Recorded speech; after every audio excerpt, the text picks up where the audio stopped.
Dalam rangka memperingati Hari Anti Korupsi Sedunia, saya ingin berbagi momen dari kelas PKN saya. Materi tentang peran lembaga penegak hukum saya kemas berbeda dengan menghadirkan langsung Pak Suhardin, penyuluh anti korupsi sebagai narasumber. Tujuannya jelas, siswa belajar bukan hanya dari teori, tapi juga dari pengalaman nyata para ahli. Pak Suhardin menjelaskan dengan menarik tentang peran KPK sebagai lembaga penegak hukum yang fokus pada pemberantasan korupsi.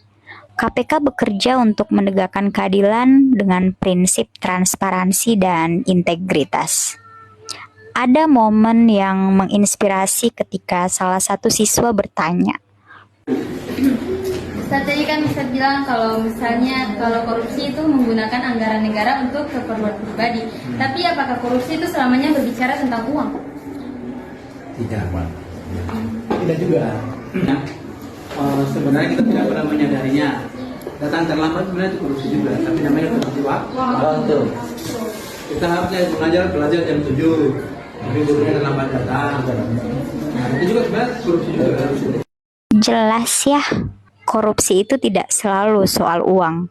Ketika curang dalam tugas atau tidak jujur sama teman, itu juga bentuk korupsi kecil.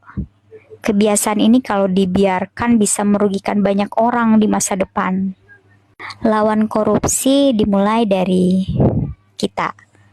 Jaga kejujuran, dukung lembaga penegak hukum, dan bersama kita wujudkan Indonesia yang bebas korupsi. Kalau kita berbicara terkait dengan penegakan hukum, bagaimana kita bisa menjamin bahwa kepastian hukum itu memang sesuai dengan aturan yang berlaku. Salah satunya adalah KPK, ya.